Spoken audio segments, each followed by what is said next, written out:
আসসালামু আলাইকুম রহমতুল্লাহ।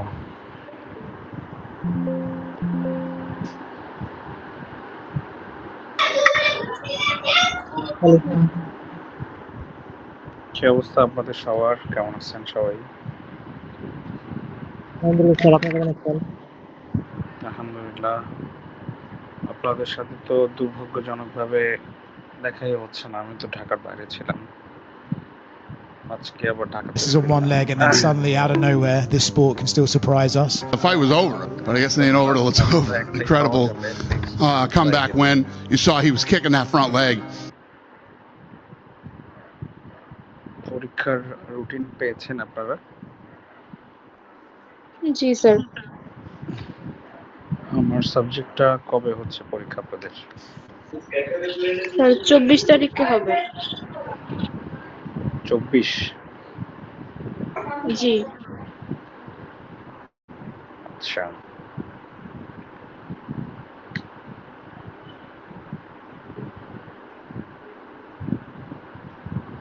তাহলে আমাদের এখন বাকি আছে আপনাদের ক্লাস টেস্ট, যেটা আমরা নেক্সট ফ্রাইডেতে ডেট অনুযায়ী আমরা ওই দিনই নিব। আমি আজকে ডিক্লেয়ার করে দিব ইনশাল্লাহ টপিকটা। পাশাপাশি প্রেজেন্টেশন অথবা অ্যাসাইনমেন্ট দুইটাই সুযোগ থাকবে। আপনারা যারা অ্যাসাইনমেন্ট দিতে চান, অ্যাসাইনমেন্ট জমা দিলে হবে।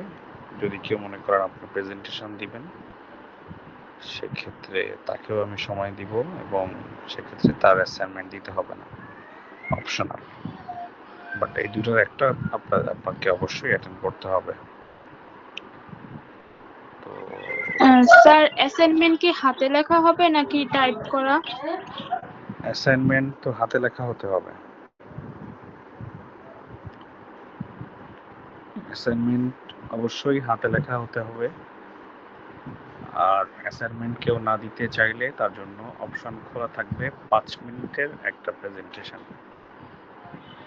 সেটার বিষয়টাও আমি আজকে বলে দিব। সো আপনাদের এই দুটো অপশন থাকবে।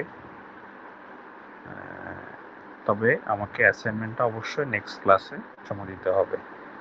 যারা অ্যাসাইনমেন্ট নেক্সট ক্লাসে জমা দিতে পারবেন না, নেক্সট ক্লাসেই তাদের জন্য 5 মিনিটে প্রেজেন্টেশন। স্যার অ্যাসাইনমেন্টটা কি এমন মানে ইয়ার করা থাকবে যে এত পৃষ্ঠা দিতে হবে এরকম না কিছু? না না না, কোনো পৃষ্ঠা নির্ধারিত থাকবে না। আমি টপিকটা অলরেডি আপনাদেরকে আজকে গ্রুপে শেয়ার করেছি। আচ্ছা স্যার, তাও টপিক দিয়ে দেন। টপিকটা আমি অলরেডি দিয়েছি। টপিকটার নাম হবে হচ্ছে, আমি ইংরেজিতে লিখেছি, হিজরত। এবং এটার যে স্ট্র্যাটেজিক রেগুলেশন আছে, শুধুমাত্র মাইগ্রেশনই না, এটার যে তাৎপর্য, গুরুত্ব, এটা নিয়ে একটি পূর্ণাঙ্গ অ্যাসাইনমেন্ট আমাকে করে দিতে হবে, এবং অবশ্যই হাতে লিখে, নেক্সট শুক্রবারে।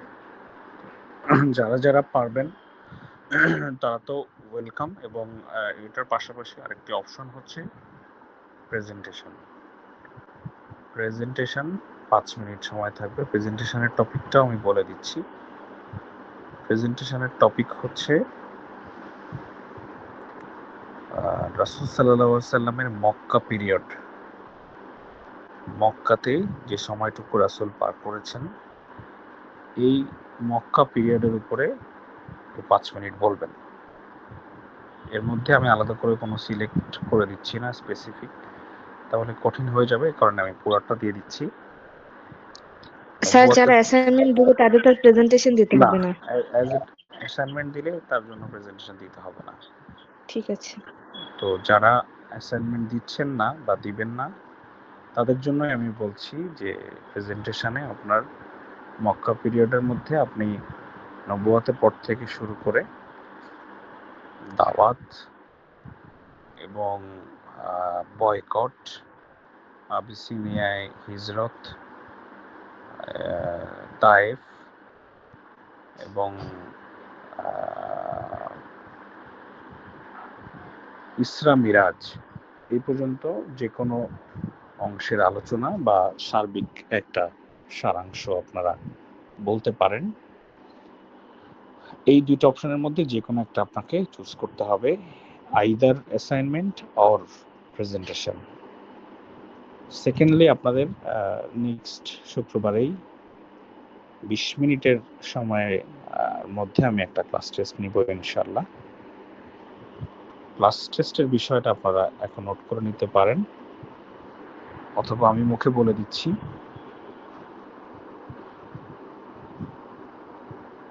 ক্লাস টেস্টের টপিক হবে হচ্ছে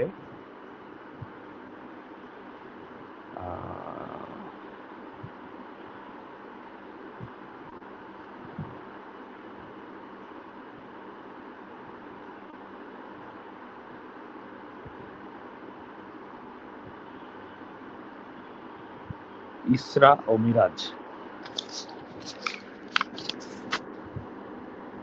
ইসরা ও মিরাজ হবে ক্লাস টেস্টের টপিক। এটার উপরে 20 মিনিট টাইম থাকবে, নেক্সট ক্লাসে হবে ইনশাআল্লাহ।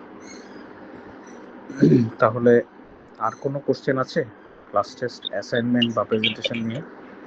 স্যার অ্যাসাইনমেন্ট জমা দেওয়ার লাস্ট তারিখ কি 24 তারিখ করা যায় না? সামনে শুক্রবার থেকে খুব কঠিন হয়ে যাওয়ার অল্প সময়। বুঝি নাই। অ্যাসাইনমেন্ট জমা দেওয়ার লাস্ট ডেটটা কি 24 তারিখ করা যায় না? না না, 24 তারিখ করা যাবে না, 24 তারিখ করা সম্ভব না। 24 তারিখ আমাদের পরীক্ষা। অ্যাসাইনমেন্টের জন্য আমি কোনো নির্দিষ্ট পৃষ্ঠা কিন্তু বলে দিচ্ছি না। আপনি হিজরতের তাৎপর্য এবং গুরুত্ব যদি 5 পৃষ্ঠাতেও আমাকে লিখে দিতে পারেন বাই হ্যান্ড, আমি এটা অ্যাকসেপ্ট করব। ঠিক আছে? আর ঠিক আছে। আমি আরো একটা অপশন জি তো স্যার, দিয়ে ঠিক আছে। আমি আরো একটা অপশন তো দিয়ে দিচ্ছি। আপনাদের যে অ্যাসাইনমেন্টকে পেইনফুল মনে হয়, আপনি 5 মিনিটের প্রেজেন্টেশন দিবেন। The topic will be Mecca period of prophet Muhammad সাল্লাল্লাহু আলাইহি ওয়াসাল্লাম। ঠিক আছে? সো এটা আমাদেরকে এনি হাউ নেক্সট উইকেই শেষ করতে হবে। আর কোনো কোশ্চেন আছে কারো প্রেজেন্টেশন, অ্যাসাইনমেন্ট এবং ক্লাস টেস্ট নিয়ে? হোপফুলি নাই। Thank you. তো আমাদের আলোচনা বাকি আছে হিজরত থেকে শুরু করে মদিনা পর্ব, বদরের যুদ্ধগুলোর আলোচনা পর্ব বাকি, বদর, উহুদ, খন্দক, সেখান থেকে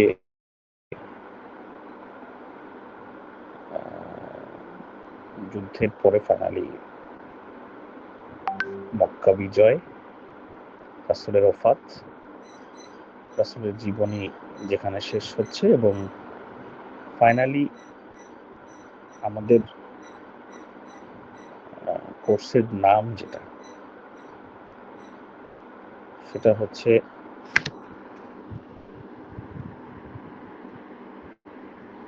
রিফ্লেকশন অফ প্রফেটিক হিস্ট্রি। অর্থাৎ এই রাসূলের ওফাত পর্যন্ত রাসূলের হিস্ট্রিটা আমাদের কোন কোন জীবনের অংশে কি কি শিক্ষা দিচ্ছে, একটা কম্পারিজন কিন্তু আলোচনার মধ্যে চলে আসবে।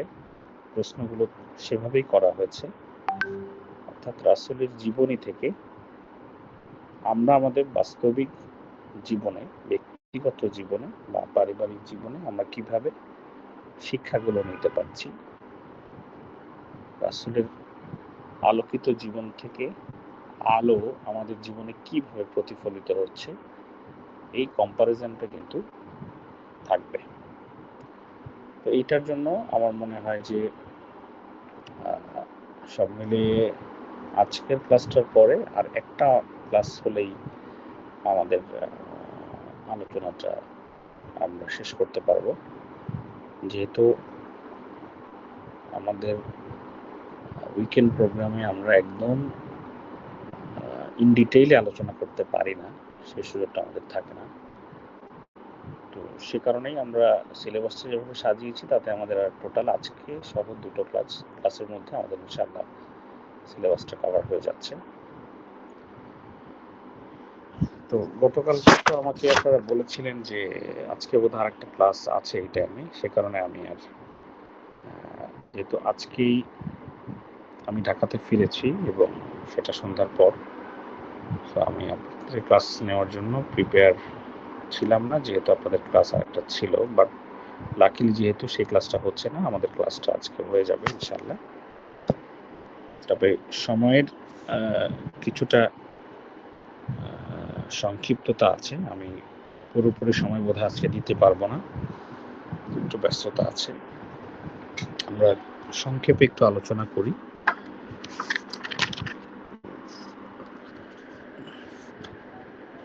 রাসূলের আমরা গত লেকচার যেখানে শেষ করেছিলাম, অ্যাজ ফার আই রিমেম্বার, আমরা মিরাজে শেষ করেছিলাম। মিরাজ থেকে ফিরে আসার পর আকাবার শপথ এর একটি ঘটনা ঘটে। তবে কয়েক জায়গায় মতানৈক্য আছে।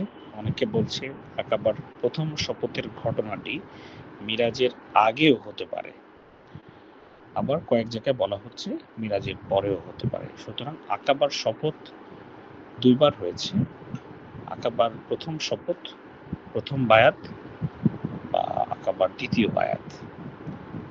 এখন আমাদের জানতে হবে আকাবার প্রথম বায়াতটা কি।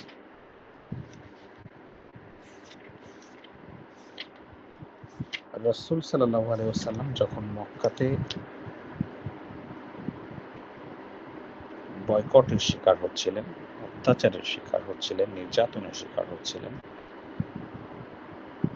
এবং উনি তায়েফ থেকে ফেরার পরেও উনি অত্যন্ত কষ্ট পেয়েছিলেন যে উনি মক্কার বাইরে যে ইসলামের আলো ছড়িয়ে দিতে চাচ্ছিলেন, সেক্ষেত্রেও তিনি কিন্তু বাধার সম্মুখীন হলেন। তো নবুয়তের একাদশ যে বছর, 11তম বছরে প্রথম ইয়াসরিবের 6 জন লোককে রাসূল আকাবার শপথ বা বায়াত পাঠ করান। ইয়াসরিব মানে হচ্ছে তৎকালীন মদিনাবাসীকে ইয়াসরিব বলা হতো। ইয়াসরিবের 6 জনকে উনি প্রথমত আকাবার শপথ দেন, বায়াত রাসূলের হাত থেকে তারা বায়াত নেন। সে 6 জনের মধ্যে ছিলেন, উল্লেখযোগ্য নামগুলো যদি আমি একটু বলি, আব্বাস বিন উবাদা ছিলেন সেখানে, ম্যাক্সিমামই ছিল হচ্ছে খাজরাজ বংশ থেকে। আউস এবং খাজরাজ এই দুইটা গোত্রই কিন্তু সে সময় এক্সিস্ট করত। তো ম্যাক্সিমাম ছিল হচ্ছে খাজরাজ থেকে, এবং আউস থেকে ছিল 2 জন। তো মাজ বিন হারিস যিনি খাজরাজ ছিল, এবং তাকেই হচ্ছে দলনেতা করা হয়। এবং এই দলটি যখন কাবাতে তাওয়াফ করতে এসেছিলেন, এবং তখনই তারা রাসূলের সান্নিধ্যে আসেন। রাসূল বায়াত দেওয়ার পর এদেরকেই দায়িত্ব দেওয়া হয় যে তোমরা যখন ইয়াসরিবে ফিরে যাচ্ছ, তোমরা ইসলামের দাওয়াত প্রচার করবে। তো প্রথম এই 6 জনই রাসূলকে তারা সরাসরি প্রস্তাব দেন, যেন রাসূল আপনার উপরে যে অমানবিক নির্যাতন হচ্ছে এখানে, আপনি কেন এখানে আপনি বসে আছেন, আপনি আমাদের ইয়াসরিবে চলে আসেন। তারা কিন্তু প্রথমেই রাসূলকে এই অফারটা করেন, কিন্তু যেহেতু আল্লাহর পক্ষ থেকে কোনো সিদ্ধান্ত তখনও আসে নাই, সুতরাং রাসূল তার জন্মভূমি ত্যাগ করার কোনো সিদ্ধান্ত তিনি নিজ থেকে নিতে পারছিলেন না। পরবর্তীতে মুসাব বিন উমাইরের কথা আমি যে বললাম, যাকে পাঠানো হয়, এবং উনি ইয়াসরিবে উনি ইসলামের দাওয়াত পৌঁছানো শুরু করেন। ইনিশিয়ালি তিনি কিছু চ্যালেঞ্জ ফেস করেছিলেন, তার ব্যাপারে আমরা যখন বিভিন্ন হাদিসে অথবা স্যার একজন মেবি জয়েন করতে চাচ্ছে। আচ্ছা, একটু চেক করি, ওয়েট করবেন।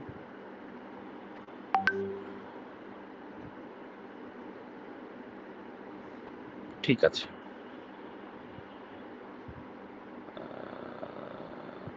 আব্দুল ওয়ালি, হ্যাঁ আপনাকে আমি অ্যাকসেপ্ট করেছি। তো মুসাব বিন উমাইরের কথা বলছিলাম।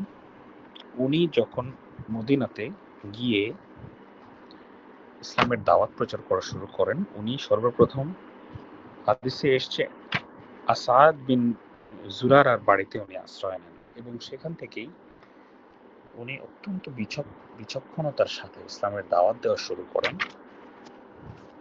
ইয়াসরিবে। এবং সেখানকার একটি দল, সেখানকার একটি গোত্র এই খবরটি পেয়ে তারা খুব ক্ষিপ্রভাবে মুসাব বিন উমাইরকে হত্যা করার জন্য একটা গ্রুপকে সেখানে পাঠায়। তো প্রথমত মুসাব বিন উমাইরকে যিনি হত্যা করতে আসেন তার নাম ছিল হচ্ছে সাদ বিন মুআজ। সাদ বিন মুআজকে যখন পাঠানো হয় এবং সে যখন আসাদ বিন জুরারার বাড়িতে যান, যে জিজ্ঞেস করেন যে তোমার বাড়িতে নাকি তোমার এক আত্মীয় এসছে মক্কা থেকে, যে নতুন ধর্মের প্রচার করছে, আমি তার সাথে কথা বলতে চাই, তাকে আমি উৎখাত করতে চাই এবং কোনোভাবেই ইয়াসরিবে তাকে আমি দেখতে চাই না। আসাদ বিন জুরারা বলেন যে তুমি একটু অপেক্ষা করো, ওর ভিতরেই আছে, আমি ডেকে দিচ্ছি। মুসাব বিন উমাইর খুবই ধৈর্যের সাথে, সবরের সাথে সাদ বিন মুআজ অর্থাৎ যে তাকে হত্যা করতে এসছে তাকে উনি বলেন যে আপনি দয়া করে বসুন এবং আমার সাথে কথা বলুন। আপনার যদি মনে হয় আমার কথা শোনার পর যে আপনি আমাকে হত্যা করতে চান অথবা আপনি আমাকে ইয়াসরিব থেকে বের করে দিতে চান, তাহলে আমি আপনার কথাই শুনব, কিন্তু আপনি আগে আমার কথা শুনুন এবং সেই জন্য আপনি বসুন শান্ত হয়ে। তো তখন বাধ্য হয়ে সাদ বিন মুআজ তিনি উত্তেজিত হওয়া থেকে বিরত থেকে উনি বসলেন। যৌক্তিক মনে হলো প্রস্তাবটা, যে ঠিক আছে আগে আমি শুনি যে উনি কি বলেন। এরপর যখন মুসাব বিন উমাইর এক এক করে তেলাওয়াত করা শুরু করলেন, ইসলামের প্রচার করা শুরু করলেন, আল্লাহ রাসূলের দাওয়াত দেওয়া শুরু করলেন এবং আমাদের স্রষ্টার সৃষ্টির রহস্য এবং গুণাগুণ যখন তুলে ধরলেন, তখন সাদ বিন মুআজ আল্লাহর পক্ষ থেকে পুরস্কৃত হলেন এবং উনি মুহূর্তের মধ্যেই সিদ্ধান্ত নিলেন এবং মুসাব বিন উমাইরকে বললেন যে আমি কিভাবে তোমার ধর্মকে আঁকড়ে ধরতে পারি, আমি তো মিথ্যার মধ্যে আছি। তো তখন সাদ বিন মুআজ তখন বলেন যে তুমি আমাকে যে পাঠিয়েছে, তুমি যদি আমাদের গোত্রের এই নেতাকে যদি তুমি কোনোভাবে ইসলামের দাওয়াত দিতে পারো, তাহলে তোমাকে আর কেউ বাধা দিবে না, যে ইয়াসরিবে তোমাকে ইসলামের দাওয়াত প্রচারে কেউ বাধা দিবে না। তো তখন ও মুসাব বিন উমাইর বলে ঠিক আছে, তাহলে তুমি আমাকে তার সাথে সাক্ষাতের একটা ব্যবস্থা করিয়ে দাও, বাকিটা আমি চেষ্টা করব। সাদ বিন মুআজ ফিরে যাচ্ছেন এবং তার গোত্রে যাওয়ার পর যখন তাকে জিজ্ঞেস করা হলো যে তুমি কি পেরেছো, মুসাব বিন উমাইর অর্থাৎ যে ব্যক্তি মক্কা থেকে এসে ইয়াসরিবে দাওয়াতের সূচনা করেছেন, তাকে কি তুমি হত্যা করতে পেরেছো বা তুমি উৎখাত করতে পেরেছো? সাদ বিন মুআজ বললেন যে আমি পারিনি, আমার মনে হয় আপনি উপযুক্ত ব্যক্তি, আপনি একমাত্র পারবেন তাকে উৎখাত করতে, দয়া করে আপনি তার সাথে সাক্ষাৎ করুন। একইভাবে, এবং তার নাম ছিল, আমি যদি ভুল না করি, উসাইদ রাদিয়াল্লাহু আনহু, পরবর্তীতে তিনি রাসূলের একজন প্রিয় সাহাবা ছিলেন। উসাইদ তখন খুব খুব ক্ষিপ্র হয়ে বর্ষা হাতে করে নিয়ে পৌঁছালেন সাদের বাসায়। এবং উনি কিন্তু সর্দার ছিলেন ওই গোত্রের, এবং যথারীতি মুসাবকে বললেন যে তোমার কত বড় আস্পর্ধা, তুমি মক্কা থেকে এসে ইয়াসরিবে তুমি দাওয়াত দিচ্ছ। একইভাবে মুসাব বিন উমাইর তার তার নরম কোমল ব্যবহারের মাধ্যমে অনুরোধ করলেন যে আপনি দয়া করে বসুন, আমার কিছু কথা শুনুন, আপনার যদি মনে হয় আপনি আমাকে এখান থেকে বের করে দিবেন, আমি মাথা নিচু করে চলে যাব। তো একইভাবে তিনিও মুসাবের এই কোমল হৃদয় এবং ইসলামের দাওয়াতের মাধ্যমে তিনিও ইসলামের প্রতি আকৃষ্ট হন এবং তাকে আশ্বস্ত করেন যে তোমাকে আর কেউ বাধা দিবে না, তুমি ইয়াসরিবে ইসলামের দাওয়াত দিতে পারবে। এইভাবে কিন্তু আকাবার প্রথম শপথের পর ইয়াসরিবে অর্থাৎ মদিনাতে কিন্তু ইসলামের প্রচলন হতে শুরু করে। পরবর্তীতে যখন নবুয়াতের ত্রয়োদশ বর্ষে অর্থাৎ 13তম বর্ষে হজের মৌসুমে যখন মক্কাতে সবাই আসেন ইয়াসরিব থেকে, এই অংশটি আরো বড় একটা অংশ হয়ে যায়, প্রায় 70 জন, এবং 70 জনেরও অধিক মুসলিম কিন্তু তখন হজ পালনের উদ্দেশ্যে মক্কা আগমন করেন। এবং তারা পরস্পরের মধ্যে বলাবলি করতে থাকলেন যে আমরা কতদিন আর রাসূল সাল্লাল্লাহু আলাইহি সাল্লামকে এভাবে মক্কার পাহাড়ের মধ্যে চক্কর বা ঠক্কর খেতে দেখবো বা ভীত সন্ত্রস্ত অবস্থায় ফেলে রাখবো।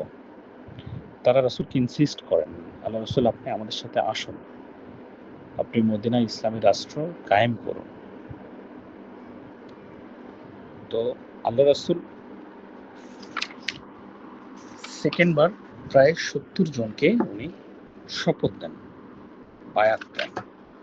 আকাবা বলতে আকাবার শপথ কেন বলা হয় বা বাইয়াতে আকাবা কেন বলা হয়, এটা মূলত আকাবা নামক একটি স্থানে, নির্দিষ্ট স্থানেই এই বায়াত অনুষ্ঠিত হয়েছিল। যেহেতু মক্কার মধ্যে কোথাও এতগুলো বহিরাগত মানুষকে একত্রিত করে এরকম একটি সমাবেশ করা যাবে না, তাই আকাবা নামক একটা পাহাড়ে এই বায়াতের অনুষ্ঠান হয়েছিল। সে কারণেই হাদিসে এসছে এটাকে বায়াতে আকাবা, বা বাংলায় বললে আকাবার প্রথম শপথ, আকাবার দ্বিতীয় শপথ হিসেবেই ইসলামের ইতিহাসে কিন্তু আলোচনা এসেছে। তো রাসূল সাল্লাল্লাহু আলাইহি ওয়াসাল্লাম বায়াতের মধ্যে কি কি বলেছিলেন, মূলত 5টা পয়েন্টে উনি সবাইকে বায়াত দিয়েছিলেন। এই 5টা পয়েন্ট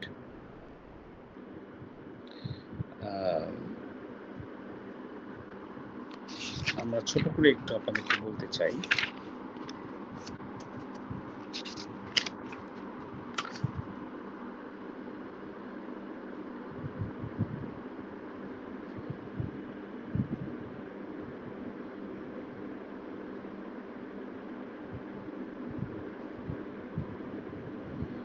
রাসূল সাল্লাল্লাহু আলাইহি ওয়াসাল্লাম প্রথমে বলেছিলেন আল্লাহর পথে তোমরা অবিচল থাকবে, আল্লাহর ব্যাপারে কোনো ভৎসনা পরোয়ার করবে না, ভালো কাজের আদেশ করবে, মন্দ কাজ থেকে বিরত থাকবে, অভাব ও সচ্ছলতায় একই ধারা খরচ করবে, সুখে দুঃখে সর্বাবস্থায় কথা শুনবে এবং ওহী মেনে চলবে।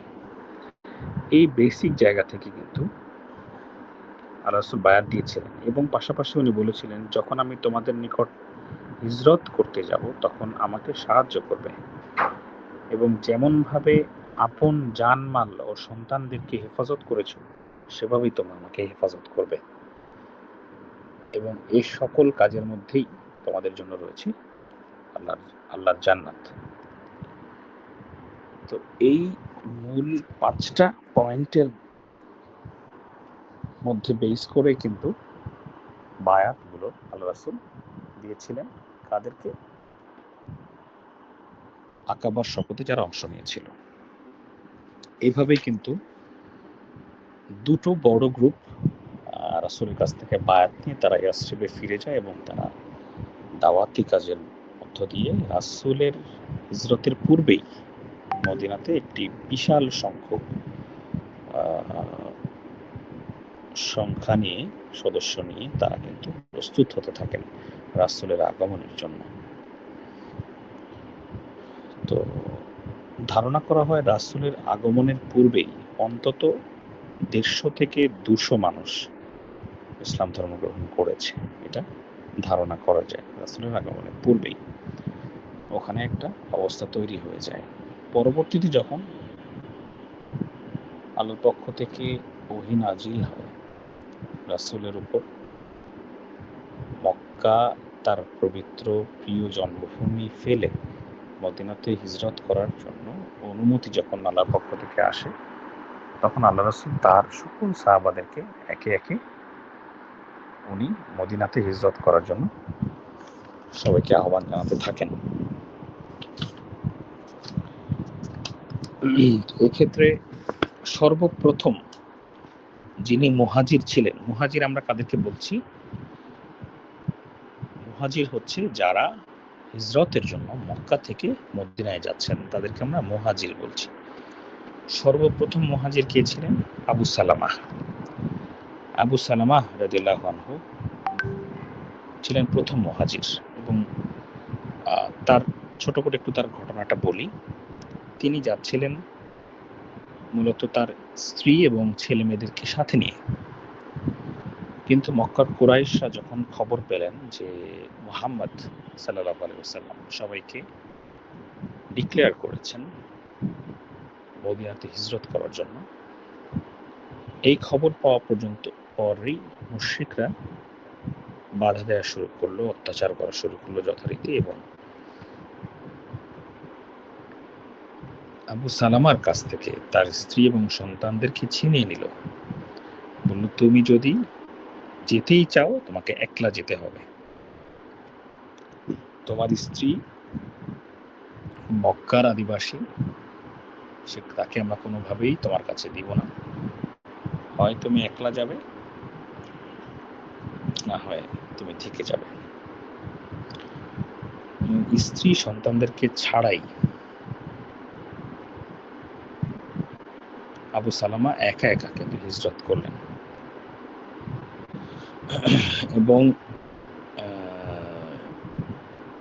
হাদিসে এসছে আবু সালামার স্ত্রী সন্ধ্যা পর্যন্ত তার স্বামীর অপেক্ষা করেছেন, সন্তান নিয়ে কান্নাকাটি করেছেন।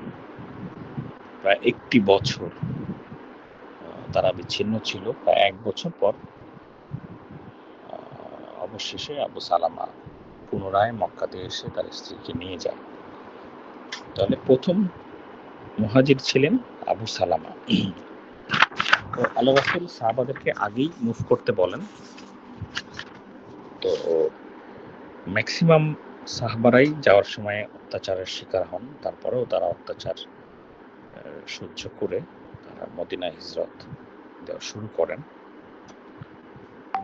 এর মধ্যে উল্লেখযোগ্য হচ্ছে ওমর বিন খাত্তাব।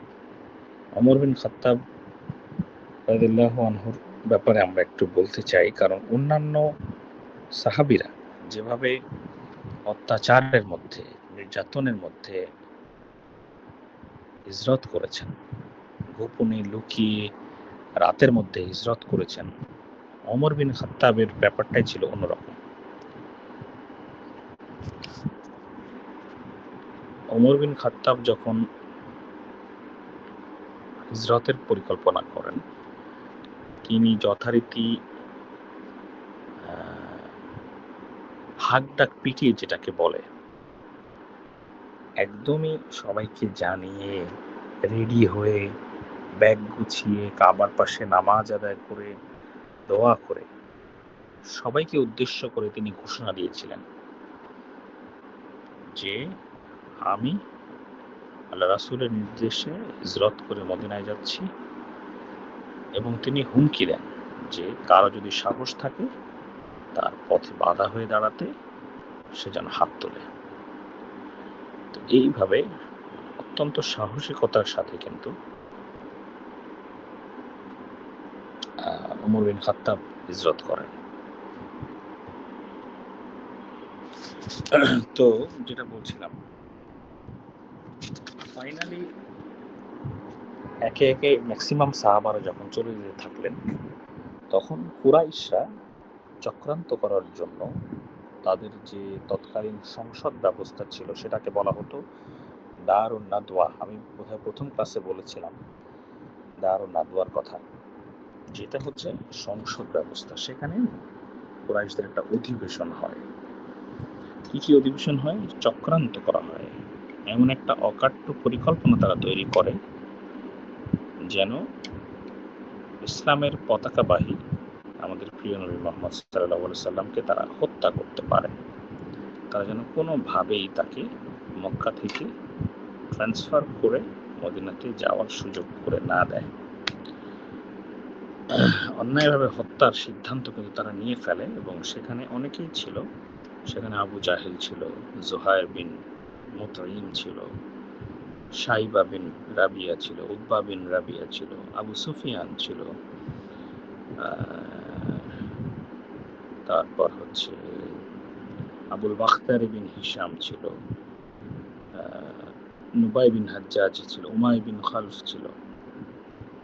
তো তারা কিন্তু তখন মক্কার কুরাইশদের মধ্যে সব প্রখ্যাত ক্ষমতাধর নেতারা ছিল। তারাই মিটিংয়ে সিদ্ধান্ত নেন যে তারা রাসূলকে হত্যা করবেন।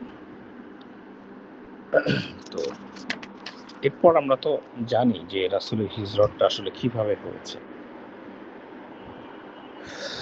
আবু বকর রাদিয়াল্লাহু আনহু রাসূলকে জিজ্ঞেস করেছিলেন, হে আল্লাহর রাসূল, আমি কি আগেই চলে যাব, বা আমার হিজরতটা কিভাবে হবে? আবু বকর রাদিয়াল্লাহু আনহু যেহেতু রাসূলের বন্ধু ছিলেন, উনি দুশ্চিন্তায় ছিলেন যে রাসূলের সাথে তিনি হিজরত করতে পারবেন কিনা। আল্লাহ রাসূল সাথে সাথে বলেছিলেন যে না, আপনি হিজরত করবেন না অন্য কারোর সাথে, কারণ আল্লাহ চেয়েছেন আপনি আমার সাথে হিজরত করবেন। খবরটি শুনে আবু বকর রাদিয়াল্লাহু আনহু আবেগে আপ্লুত হয়ে যান, খুশি হন যে রাসূলের সাথে তিনি হিজরত করতে পারবেন, এবং তারা ডিসিশন নেন যে আলী রাদিয়াল্লাহু আনহুকে রাসূলের বিছানায় শুইয়ে দিয়ে তারা বের হয়ে যাবেন, যেহেতু রাসূলের কাছে তখন পর্যন্ত কিছু আমানত গচ্ছিত ছিল, এবং রাসূলের বাড়ি যখন ঘেরাও হয় তখনই তো হিজরতের উদ্দেশ্যে রাসূল গৃহত্যাগ করেন, এবং একটা বড় গ্রুপ আবু জাহেলের নেতৃত্বে রাসূলের বাড়ি কিন্তু ঘেরাও করেন, এবং রাসূল সাল্লাল্লাহু আলাইহি ওয়াসাল্লাম স্বভাবগতভাবেই কিন্তু এশার নামাজের পর ঘুমিয়ে যেতেন। তো মাঝে মাঝে মাঝরাত্রে রাসূল মসজিদে হারামে চলে যেতেন এবং তাহাজ্জুদের সালাত আদায় করতেন। তো ওই সময় আলী রাদিয়াল্লাহু আনহুকে বললেন যে তুমি আমার চাদর গায়ে দিয়ে আমার বিছানায় ঘুমিয়ে থাকবে, নিশ্চয়ই তারা তোমার ক্ষতি করতে পারবে না। তো এইভাবেই কিন্তু রাসূল বের হয়ে আসলেন। পরবর্তীতে আমরা জানি যে যখন কুরাইশরা রাসূলকে হত্যা করার উদ্দেশ্যে গেলেন, যে আবিষ্কার করলেন যে এখানে আলী বিন আবু তালিব শুয়ে আছে, এবং প্রতিমধ্যেও রাসূল অনেক বাধার সম্মুখীন হন, গুহাতে প্রবেশ করেন, গুহাতে অনেক সময় তিনি কাটান। হাদিসে এসেছে সেখানেও কুরাইশরা প্রচেষ্টা করেন অন্যায়ভাবে তাকে হত্যা করার জন্য। একদম শেষ অংশের দিকে যখন শুধুমাত্র আবু বকর এবং রাসূল যাচ্ছিলেন, তখন এক পথিক আবু বকরকে জিজ্ঞেস করলেন যে হে আবু বকর, তোমার সঙ্গী কে? তা আবু বকর বলেছিলেন যে আমার পথ প্রদর্শক। এইভাবেই কিন্তু দুজন, এবং আমরা সুরাকার কাহিনী জানি, সুরাকাকে পাঠানো হয় রাসূলের গর্দান নেওয়ার জন্য, কিন্তু সেও আল্লাহর কুদরতের মাধ্যমে সেটাও সে করতে পারেন নাই। তো এইভাবে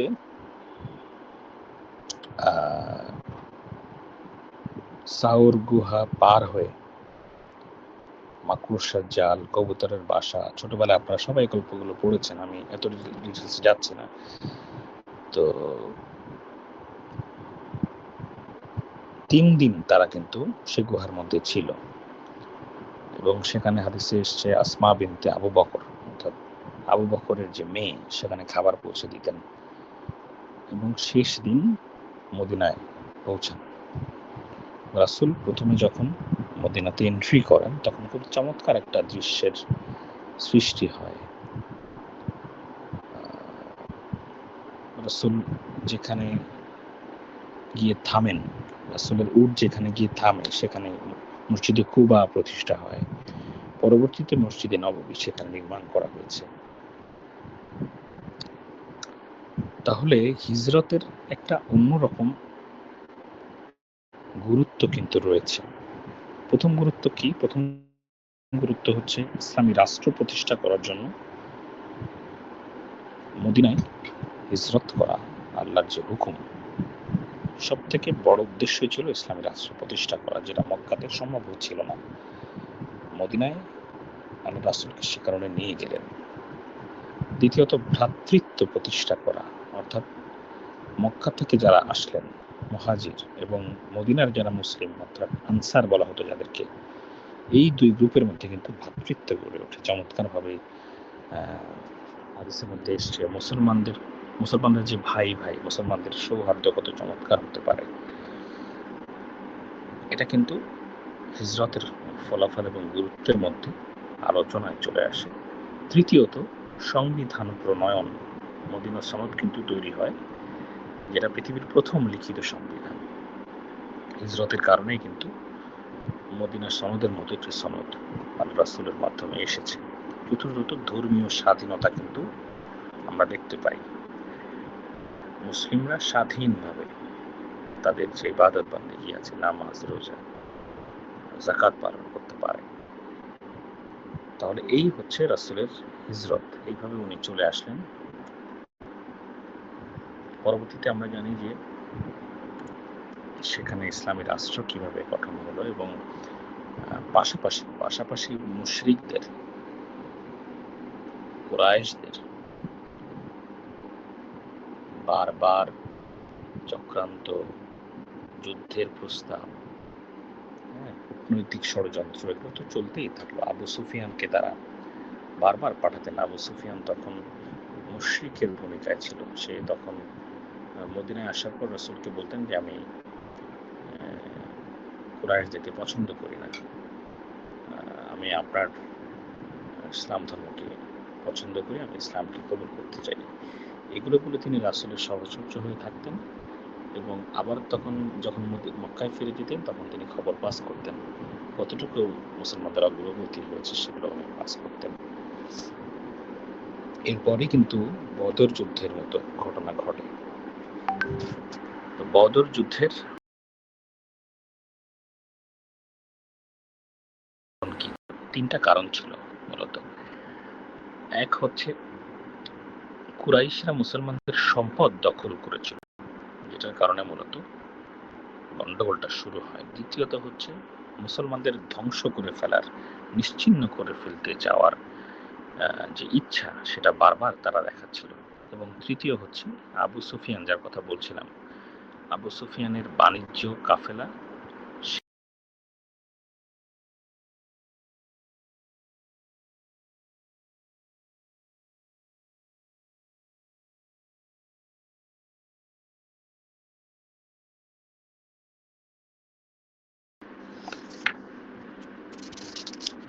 এই ক্ষেত্রে যুদ্ধের অনুমতি সূরা হাজের মধ্যে আল্লাহ রাব্বুল আলামিন যুদ্ধের অনুমতি সাপেক্ষে আয়াত নাজিল করেন। তবে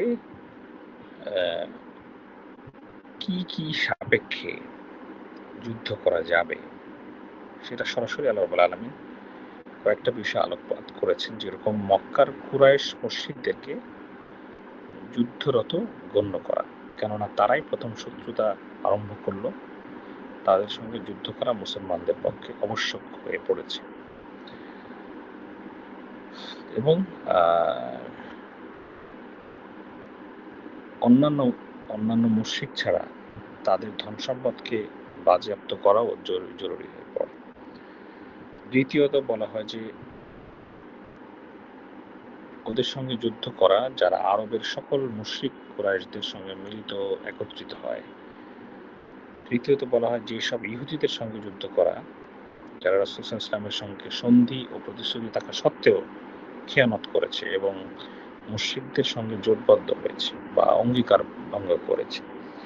চতুর্থত বলা হয় হচ্ছে আহলে কিতাবদের মধ্যে যারা মুসলমানদের সঙ্গে শত্রুতা পোষণ করে তাদের সঙ্গে যুদ্ধ করে, যেমন খ্রিস্টান সম্প্রদায়, যতক্ষণ তারা বিনীত হয়ে জিজিয়া কর না দেয় ততক্ষণ পর্যন্ত। পঞ্চম বলা হয়েছে মুশরিক, ইয়াহুদি, খ্রিস্টান নির্বিশেষে যারা ইসলাম গ্রহণ করবে তাদের সঙ্গে যুদ্ধ করা থেকে বিরত থাকা। ইসলামের হদ্দ ব্যতীত তাকে কিচ্ছু করা যাবে না, তার বাকি হিসাব আল্লাহর হাতে। এই সাপেক্ষে কিন্তু আল্লাহ রাব্বুল আলামিন অনুমতি দিলেন, যুদ্ধের অনুমতি। তো এখানে যুদ্ধের ডিটেইল আলোচনা করতে গেলে তো আসলে অনেক আলোচনা চলে আসে। আমি 10টা পর্যন্ত হয়তো সময় দিতে পারবো আজকে। যেরকম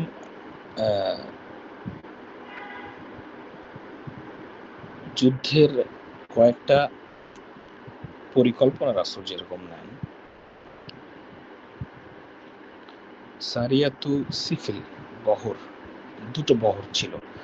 একটা হচ্ছে সমুদ্র উপকূলের প্রেরিত একটা বাহিনী, যেখানে এই অভিযানের সেনাপতি নিযুক্ত করা হয় রাসূলের চাচা অর্থাৎ হামজা বিন আব্দুল মুত্তালিব। ওনাকে সেনাপতি নিযুক্ত করে তার অধীনে 30 জন মুহাজির সৈন্য দিয়ে কিন্তু পাঠানো হয় কোথায়? সিরিয়া থেকে প্রত্যাবর্তনকারী যে কুরাইশ কাফেলারা থাকবে তাদের গতিবিধি লক্ষ্য করার জন্য, এবং অন্তত 300 সদস্য বিশিষ্ট একটা কাফেলা যেটা আবু জাহেলের নেতৃত্বে আসবে, তাদের এগেনস্টে সমুদ্র উপকূলে একটা বাহিনী ছিল। এটা একটা স্ট্র্যাটেজি ছিল। আরেকটা ছিল হচ্ছে রাগিব, সারিয়াতুল রাগিব। সেটাতে হচ্ছে ওবাইদা ইবনে হারিস ইবনুল মুত্তালিবকে 60 জন মুহাজির সমন্বয়ে আরেকটা গ্রুপ করে দেওয়া হয়। তো এইভাবে প্রস্তুতি নেওয়া হয়। মুসলমানদের সংখ্যা আমরা জানি মাত্র 313 জন ছিল।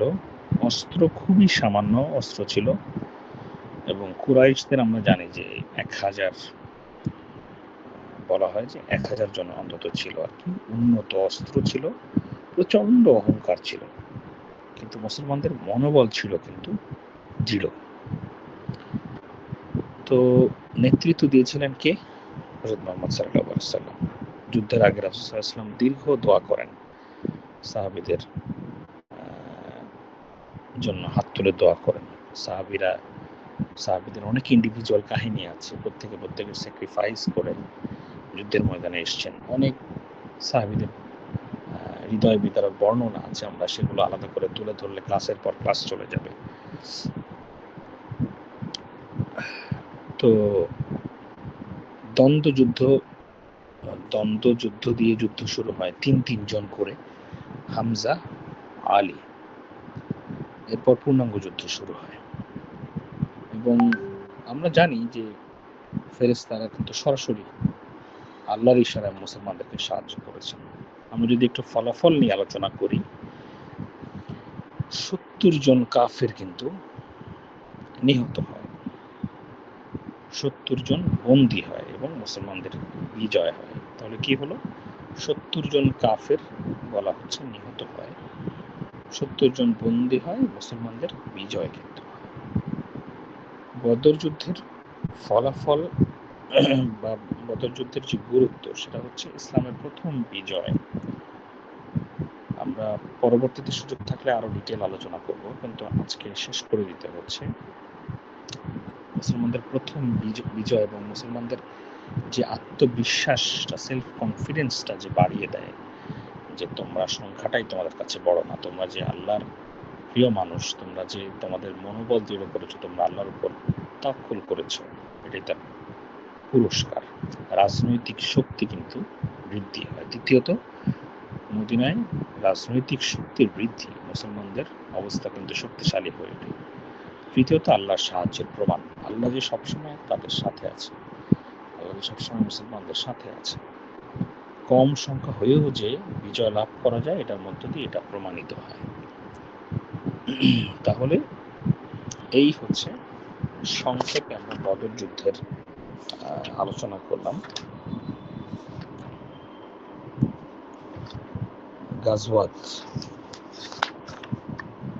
গাজওয়ায়ে বদর বলা হয় আর কি।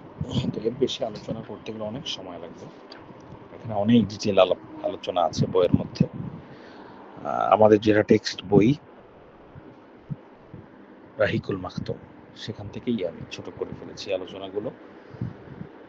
তো আমার মনে হয় আজকে যেহেতু 10টা বেজে যাচ্ছে, আজকের মতো আলোচনা এখানে ইতি টানতে হবে। নেক্সট ক্লাসে আমি চেষ্টা করব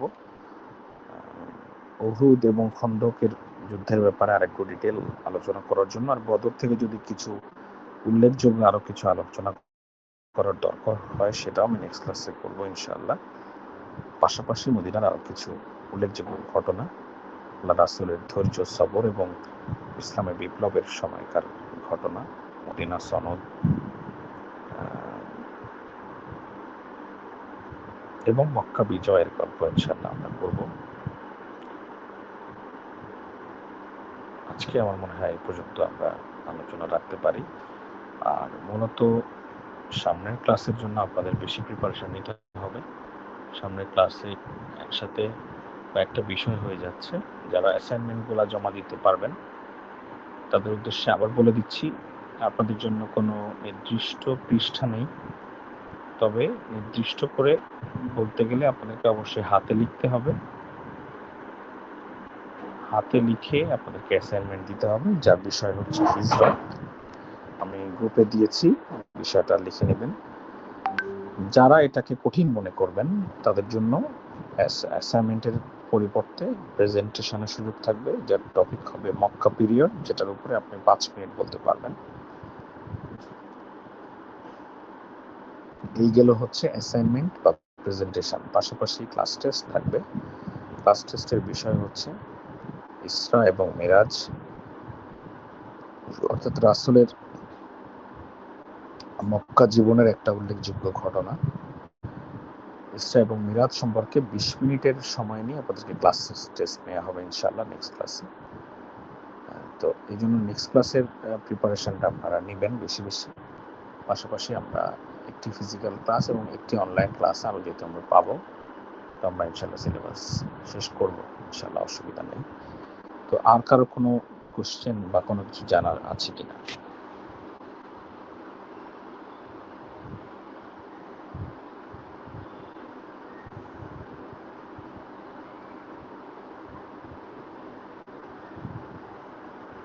জানার বোধ হয় নাই। আমরা কি ক্লাস শেষ করতে পারি তাহলে সবার অনুমতি নিয়ে?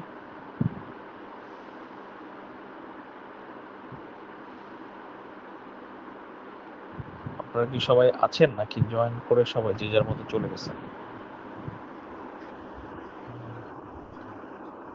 স্যার টপিকগুলো যদি আরেকবার রিপিট করতেন তো ভালো হতো সবার জন্য। টপিকগুলো কোন টপিকগুলো? একটা হচ্ছে অ্যাসাইনমেন্ট আর হচ্ছে সিটি, এই দুটো। আপনি তো পরে জয়েন করছেন, আমি লাস্টে যে রিপিট করছি সেটা মূলত আপনার জন্যই স্পেসিফিকলি রিপিট করছি। ইসরা ওয়াল মেরাজ আর অ্যাসাইনমেন্ট হচ্ছে, হ্যাঁ, অ্যাসাইনমেন্টটা গ্রুপে দেওয়া আছে। আচ্ছা ঠিক আছে, আমি টেক্সটটা করে দিয়েছি, সেটা দেখবেন। এবং ক্লাস টেস্টটা হচ্ছে ইসরা এবং মিরাজ, এটার উপরে ক্লাস টেস্ট হবে। ঠিক আছে, অ্যাসাইনমেন্ট না দিতে পারলে অ্যাসাইনমেন্ট অথবা প্রেজেন্টেশন দুইটার অপশন আছে, যে কোনো একটা নিতে পারবেন। তবে অবশ্যই হাতে লেখা হতে হবে অ্যাসাইনমেন্টটা।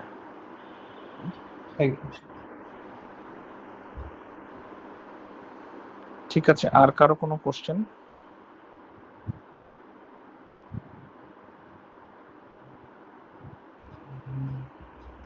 স্যার মনে হচ্ছে না। মনে হচ্ছে না। সবাই কি আপনারা কি আছেন আমাদের সাথে? জি স্যার। আচ্ছা, একজনের আওয়াজ পেলাম, বাকিরা? স্যার কেউই কোন ক্লাসে মাইক অন করে না অনগোয়িং অনলাইন ক্লাসে? আছি স্যার। আরেকজনের আওয়াজ পেলাম।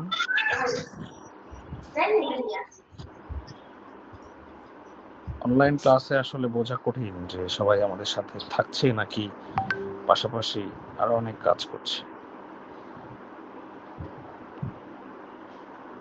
তো ঠিক আছে, শুকরিয়া সবাইকে, সবাই ব্যস্ততার মধ্যে দিয়ে সময় দিলেন। আর সামনের ক্লাসে দেখা হবে ইনশাল্লাহ। অ্যাসাইনমেন্ট, প্রেজেন্টেশন, ক্লাস টেস্ট, তিনটার ব্যাপারেই আপনারা ওই দিন ফাইনাল প্রিপারেশন নিয়ে আসবেন। আমাদের এই ঝামেলাগুলো নেক্সট ক্লাসে শেষ হয়ে যাবে ইনশাল্লাহ। সবাই ভালো থাকবেন। আসসালামু আলাইকুম ওয়া রাহমাতুল্লাহ।